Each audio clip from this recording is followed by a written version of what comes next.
नमस्कार, ये आकाशवाणी चंडीगढ़ है।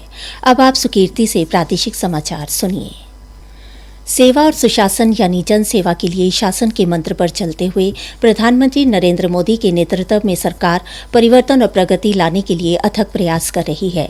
आज इस विशेष श्रृंखला सेवा पर्व में हम आपको बता रहे हैं कि कैसे मोदी सरकार के रेलवे सुधार भारत की जीवन रेखा का आधुनिकीकरण कर रहे हैं।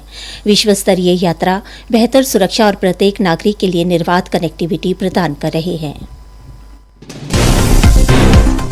पिछले दशक में भारत के रेलवे सुधारों ने पटरियों पर क्रांति ला दी है, जिससे देश की जीवन रेखा प्रगति के केंद्र में बदल गई है। मोदी सरकार के तहत भारतीय रेलवे को यात्रियों को अधिक आरामदायक, सुरक्षित और विश्व स्तरीय यात्रा अनुभव प्रदान करने के लिए रूपांतरित किया गया है। कश्मीर से कन्याकुमारी तक भारतीय रेलवे कनेक्टिविटी का निर्बाध धागा बुन रही है। हाल ही में कश्मीर घाटी में उधम नगर श्रीनगर बारामूला रेल लाइन का शुभारंभ करते हुए प्रधानमंत्री नरेंद्र मोदी ने कहा, आज वादी कश्मीर भारत के रेल नेटवर्क से जुड़ गई है। मां भारती का वर्णन करते हुए हम श्रद्धा भाव से कहते आए हैं, कश्मीर से कन्याकुमारी, ये अब रेलवे नेटवर्क के लिए भी हकीकत बन गया है। सरकार ने यात्रा को सुरक्षित और आरामदायक बनाने के लिए अमृत भारत रेल और नमो भारत रैपिड रेल भी शुरू की है। अगले 2-3 वर्षों में आम जनता की यात्रा अनुभव में क्रांतिकारी बदलाव लाने के लिए 200 नई वंदे भारत रेलगाड़ियां, 100 अमृत भारत रेलगाड़ियां, 50 नमो भारत रैपिड रेल और 17,500 सामान्य नॉन एसी कोच रेल चलाने की योजना है।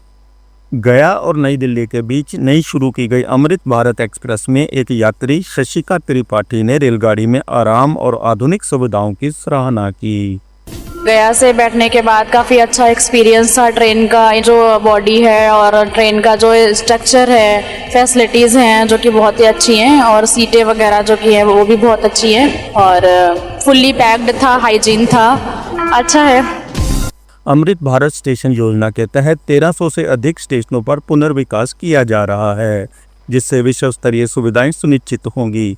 भारतीय रेलवे ने कवच नामक एक अत्याधुनिक स्वचालित रेलगाड़ी सुरक्षा प्रणाली भी शुरू की है, जो सुरक्षा की एक अटूट परत प्रदान करती है और रेल संचालन के लिए उच्चतम सुरक्षा मानकों को सुनिश्चित करती है। भविष्य को ध्यान में रखते हुए 2030 तक एक भविष्य के लिए तैयार रेलवे प्रणाली बनाने के लिए एक राष्ट्रीय रेल योजना तैयार की गई है, जिसका उद्देश्य आम आदमी को परिवहन का एक सस्ता, सुरक्षित और विश्वसनीय साधन प्रदान करना है। अश्विनी कुमार शर्मा, आकाशवाणी समाचार, चंडीगढ़। हरियाणा के मुख्यमंत्री नायब सिंह सैनी ने कहा कि देश का दूसरा एलिवेटेड रेलवे ट्रैक शीघ्र ही हरियाणा की जनता को समर्पित किया जाएगा। मुख्यमंत्री कल थानेसर रेलवे स्टेशन पर पत्रकारों से बातचीत कर रहे थे। उन्होंने कहा, एलिवेटेड रेलवे ट्रैक जो बन रहा है, एक बड़ी राहत, और राहत के साथ साथ कुरुक्षेत्र की सुंदरता भी इस एलिवेटेड ट्रैक से बनेगी। 5 फाटक इससे रिमूव होंगे, तो अब जल्दी ही, शीघ्र ही ये पूरा होने वाला है। हमने अभी रिव्यू किया है, ये जल्दी ही पूरा होगा, लगभग फाइनल टच के अंदर जा रहा है। जो हमारा ये रेलवे स्टेशन है थानेसर, इसके अंदर हमारा एलिवेटेड ट्रैक तो तैयार हो गया है, पूरा कंप्लीट। रेलवे स्टेशन के अंदर थोड़ा सा समय लग रहा है, जल्दी ये बन करके तैयार हो जाएगा। उन्होंने बताया कि प्रधानमंत्री नरेंद्र मोदी के नेतृत्व में देश का पहला एलिवेटेड रेलवे ट्रैक भी हरियाणा में ही निर्मित किया गया था और अब दूसरे ट्रैक का काम पूरा हो गया है। मुख्यमंत्री ने कहा कि इस परियोजना के पूर्ण होने के बाद कुरुक्षेत्र शहर की 5 क्रॉसिंग पर लगने वाले जाम से नागरिकों को स्थायी राहत मिलेगी। मुख्यमंत्री ने कांग्रेस द्वारा नेता प्रतिपक्ष घोषित किए जाने पर श्री भूपेंद्र सिंह हुड्डा को बधाई एवं शुभकामनाएं दी।